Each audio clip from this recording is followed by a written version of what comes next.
Right breaking news చూస్తున్నాం. తాడేపల్లిలో జగన్ ఇంటి ముందు బోరుగడ్డ అనిల్ నిరసనకు దిగారు.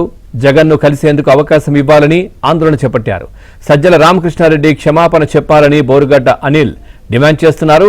సజ్జల రామకృష్ణారెడ్డి తనపై విష ప్రచారం చేస్తున్నారని, వెంటనే క్షమాపణ చెప్పాలని డిమాండ్ చేశారు. కారుమూరి వెంకటరెడ్డిని పార్టీ నుంచి బర్తరఫ్ చేయాలని, 10 ఏళ్ల పాటు వైసీపీ కోసం కష్టపడ్డానంటూ ఆవేదన వ్యక్తం చేశారు.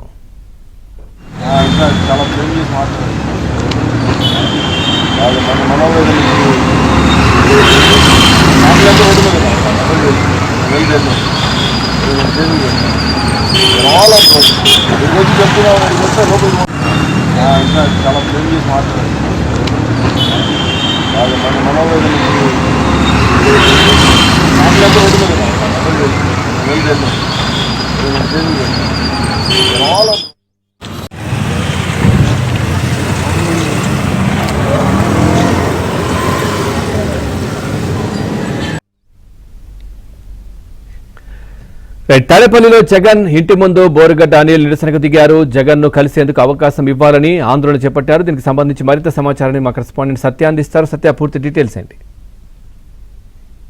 టీడీపీ కేంద్ర కార్యాలయం ముందు బోరుగడ్డ అనిల్ నిరసన తెలియజేశారు.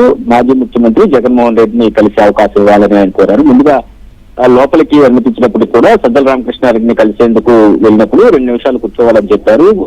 గంట కూర్చున్నాను, 2 గంటలు కూర్చున్నాను, 3 గంటలు కూర్చున్నా కానీ పిలవలేదు అని చెప్పి ఆయన తన ఆవేదన వ్యక్తం చేశారు. నా కుటుంబ సభ్యుల కుటుంబానికి సజ్జల క్షమాపణలు చెప్పాలి. ఈ పార్టీ కోసమే తను 9 నెలల పాటు జైల్లో ఉన్నాను, నానా కష్టాలు పడ్డాను, ఇబ్బందులు పడ్డాను. ఇప్పుడు నన్ను రౌడీ షీటర్ అంటూ వ్యాఖ్య చేసిన కారుమూరి వెంకట్ ను నెత్తికెత్తుకుంటున్నారని కూడా గట్టిగా ఆయన విమర్శించారు.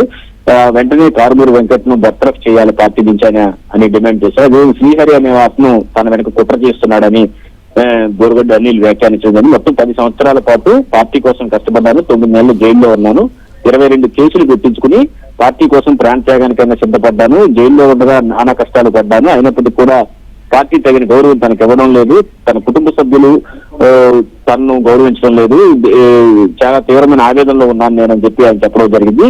తాను పార్టీ కోసం ప్రాణత్యాగానికైనా సిద్ధపడ్డాన్న విషయం అందరికీ తెలుసు. వైఎస్ భారతిని చెప్పినప్పుడు తాను ఎక్కడున్నారు మిగతా వాళ్ళందరూ అని చెప్పేసి ఆయన వ్యాఖ్యానించడం. అదేవిధంగా తన అకౌంట్స్ అన్ని కూడా ఫ్రీజ్ చేశారు, సాఫ్ట్వేర్ కంపెనీలు తనకున్న సాఫ్ట్వేర్ కంపెనీలు కూడా మూతపడేటట్టు చేశారు అని చెప్పి కూడా ఆయన చెప్పడం జరిగింది. తనకు ఆ ఎనలేని అవమానం జరిగిందంటూ కూడా ఆందోళన చేశారు. జగన్మోహన్ రెడ్డి పిఏ కేఎన్ఆర్ కు ఫోన్ చేసినప్పటికి కూడా ఎలాంటి స్పందన కూడా ఆయన నుంచి రాలేదు. పార్టీ వాళ్ళే తనను రౌడీ షీటర్ అంటున్నా గానీ పట్టించుకోవడం లేదని ఆవేదన వ్యక్తం చేస్తూ ఆఫీస్ ముందే కూర్చుని, రోడ్డు పైన, ఫుట్పాత్ పైన కూర్చుని తన నిరసన అయితే తెలియజేయడం జరిగింది. Right, thank you.